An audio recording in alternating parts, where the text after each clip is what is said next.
आणि यानंतर पुढची बातमी पुण्यातून आहे।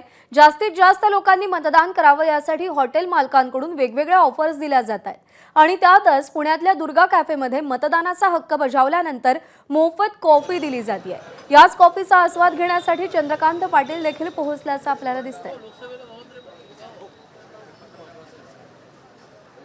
कोथरूड परिसरातील दुर्गा कॅफे या ठिकाणी मी आता आलोय आणि इथं जर आपण बघितलं तर प्रचंड लोकांची गर्दी आहे आणि का तर कॉफी पिण्यासाठी। तुम्ही मतदान केल्यानंतर बोटावरची शाई दाखवा आणि मोफत कॉफी या ठिकाणी मिळवा।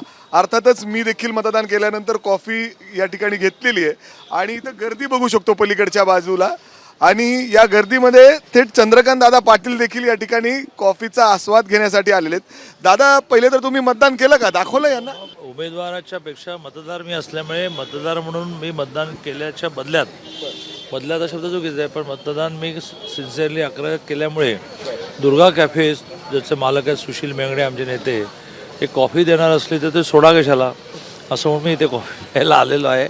ही खूप चांगली कल्पना आहे, कारण शेवटी घरी काही कॉफी चाय मिळत नाही असं नाही, पण याच्यातून एक पॉझिटिव्ह वातावरण निर्माण होतं।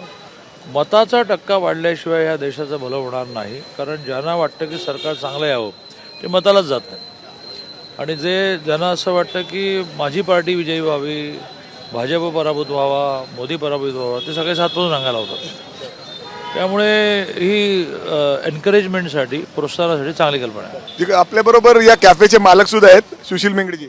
सुशीलजी, कशा पद्धतीने प्रतिसाद दिसतोय आणि म्हणजे पूर्ण मोफत देत आहे?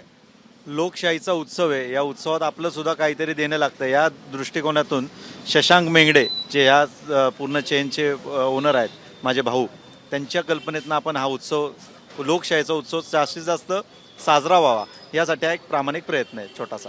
महायुतीचं सरकार जर आलं तर मुख्यमंत्री कोण असेल?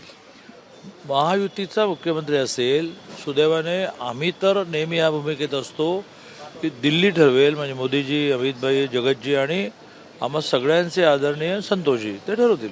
नक्कीच अशा पद्धतीने वेगवेगळ्या स्कीम्स हॉटेल मालकाकडून देण्यात आले, ज्या पद्धतीने इथं मोफत कॉफी मतदान केल्यानंतर प्रत्येकाला मिळते। आम्ही सुद्धा कॉफीचा आस्वाद घेऊ। कॅमेरामन अनिलसह मिकी घई, एबीपी माझा, पुणे। एबीपी माझा, उघडा डोळे बघा नीट।